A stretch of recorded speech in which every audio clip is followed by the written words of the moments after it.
नमस्ते। यूपीआई को लेकर एक बहुत बड़ी खबर चल रही है, एक बड़े बदलाव की बात हो रही है।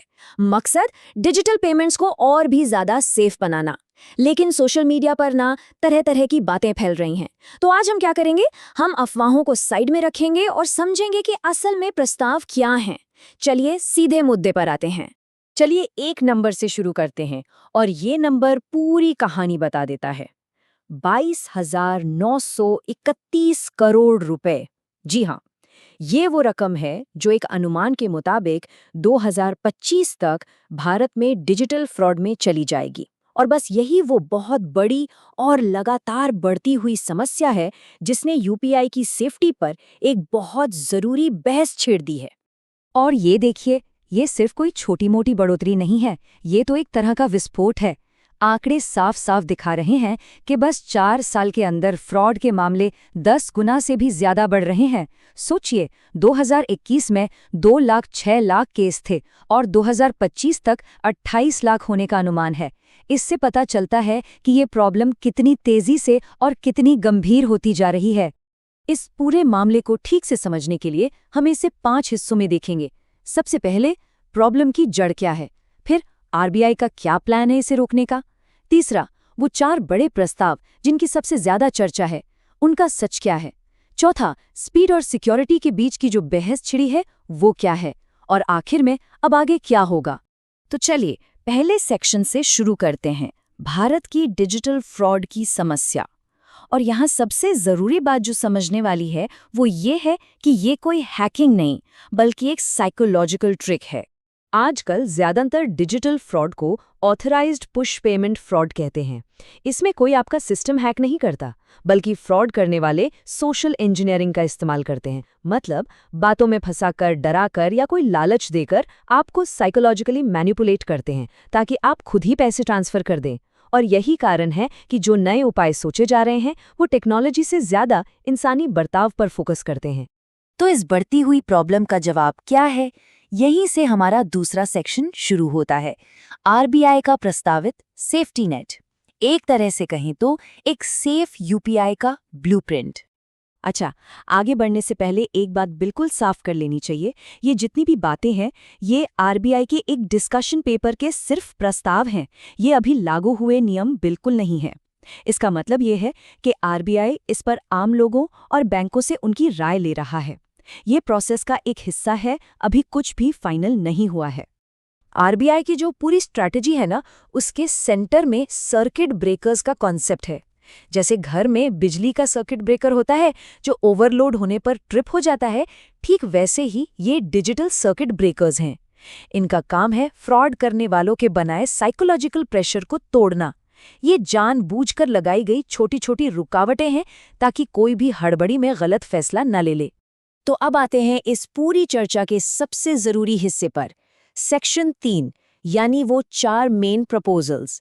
अब हम एक एक करके दूध का दूध और पानी का पानी करेंगे, अफवाह को हकीकत से अलग। तो ये है वो 4 बड़े प्रस्ताव। पहला, ट्रांजैक्शन पर एक छोटा सा पॉज। दूसरा, किसी भरोसेमंद इंसान से ऑथेंटिकेशन। तीसरा, शैडो क्रेडिट कैप। और चौथा, एक इमरजेंसी किल स्विच।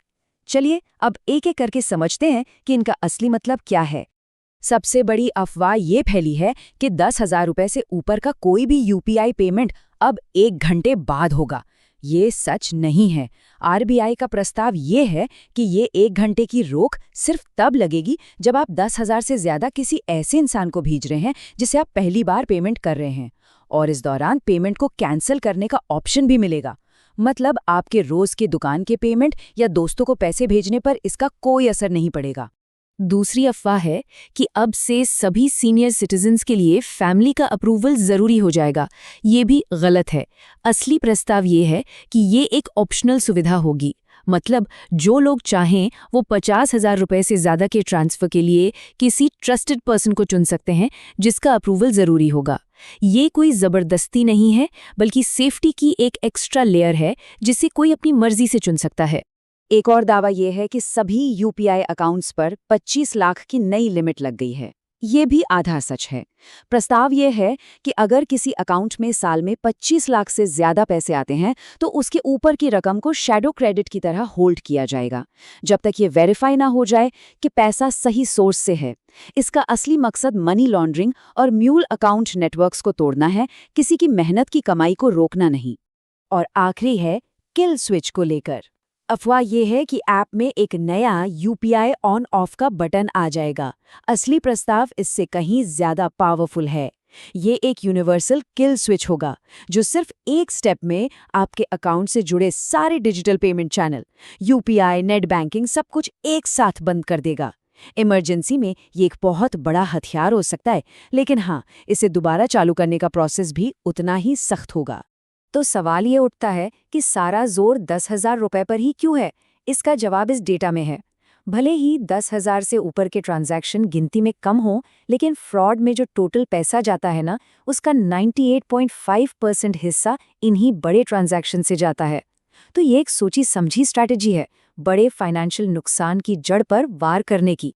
अब आते हैं सेक्शन 4 पर, जो इन प्रस्तावों के दिल में जो बहस चल रही है उसे सामने लाता है। Speed versus security. क्या हम तेज पेमेंट के लिए थोड़ी सी सेफ्टी कुर्बान करने को तैयार हैं?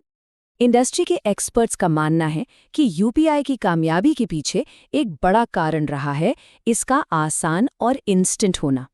उनका कहना है कि किसी भी तरह की अनिवार्य देरी यूपीआई का जो मूल सिद्धांत है इंस्टेंट पेमेंट का, उसके ही खिलाफ जाती है, और ये एक बहुत ही वैलिड चिंता है। तो चलिए इसे एक तराजू की तरह देखते हैं। एक पल्ले पर है मजबूत सिक्योरिटी, बड़े फ्रॉड रोकेंगे, लोगों को सोचने का एक साइकोलॉजिकल बफर मिलेगा और गलती होने पर पेमेंट कैंसिल करने की ताकत भी होगी। लेकिन दूसरे पल्ले पर क्या है? हम उस सिस्टम में एक रुकावट डाल रहे हैं जो अपनी स्पीड के लिए ही जाना जाता है। तो ये सवाल सिर्फ स्पीड का नहीं है, ये सवाल यूपीआई के उस भरोसे का है जो इंस्टेंट होने पर बना है। क्या 1 घंटे की देरी उस भरोसे को कमजोर कर देगी? यही असली बहस है। और अब अपने आखिरी सेक्शन पर चलते हैं। आगे क्या होगा? ये जो प्रस्ताव है ये सिर्फ डिस्कशन पेपर से निकलकर हमारी रोज की जिंदगी का हिस्सा कैसे बनेंगे? तो ये प्रस्ताव हकीकत कैसे बनेंगे? ये रहा इसका रोड मैप। अप्रैल 2024 में आरबीआई ने ये डिस्कशन पेपर जारी किया। 8 मई तक लोगों और बैंकों से फीडबैक लिया जा चुका है। अब आरबीआई इन सभी सुझावों को रिव्यू करेगा और फिर शायद साल के आखिर तक ड्राफ्ट गाइडलाइंस जारी की जाएं। तो ये एक चलती हुई प्रक्रिया है, कोई आखिरी फैसला नहीं। और हम अपनी बात इसी सवाल के साथ खत्म करते हैं। क्या डिजिटल सेफ्टी के लिए 1 घंटे का इंतजार सही कीमत है? ये वो सवाल है जो सुविधा और सुरक्षा के बीच के बैलेंस को दोबारा डिफाइन करेगा, और इसका जवाब ही भारत के डिजिटल फ्यूचर की दिशा तय करेगा। इस पर सोचना बहुत जरूरी है।